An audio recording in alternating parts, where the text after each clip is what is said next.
The right of entry letter grants the government permission to enter specified private lands to conduct environmental assessments, property surveys, appraisals, geotechnical, and other exploratory work to facilitate future land acquisition and construction of a border barrier on those lands, US Army spokesperson Chirao Rivas told CNN in an email. Should the landowner decide not to sign the right of entry letter, the Army may refer the matter to the U.S. Department of Justice to initiate a condemnation for court-ordered temporary access to the property, she added.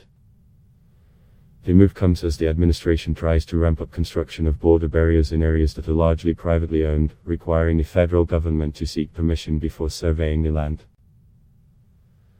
Last week, Acting Customs and Border Protection Commissioner Mark Morgan said he recognized the obstacles facing plans to erect additional barriers, citing old records, lawsuits and land that might have multiple landowners.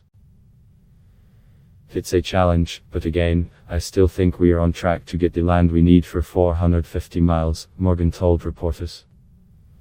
But I will say is there are lawsuits out there. So again, we've seen a lot of the judicial activism out there, and land acquisition is not going to be immune from that as well. Officials said the projects on the land being assessed would use Pentagon money that the Trump administration redirected from various military construction projects, known as 2808 funds. Those funds are the subject of lawsuits that argue President Donald Trump circumvented Congress when he unlocked Pentagon funds to pay for his wall through a national emergency declaration. Generally, the government is allowed to acquire privately owned land if it's for public use, otherwise known as eminent domain. The administration has conceded that this might be necessary in the past, both on CBS's site and in Justice Department job postings for attorneys qualified in litigation of land condemnation cases.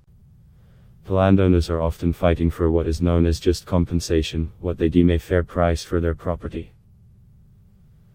So far, Customs and Border Protection has updated roughly 78 miles of existing barrier, swapping out old, dilapidated designs with a newer system.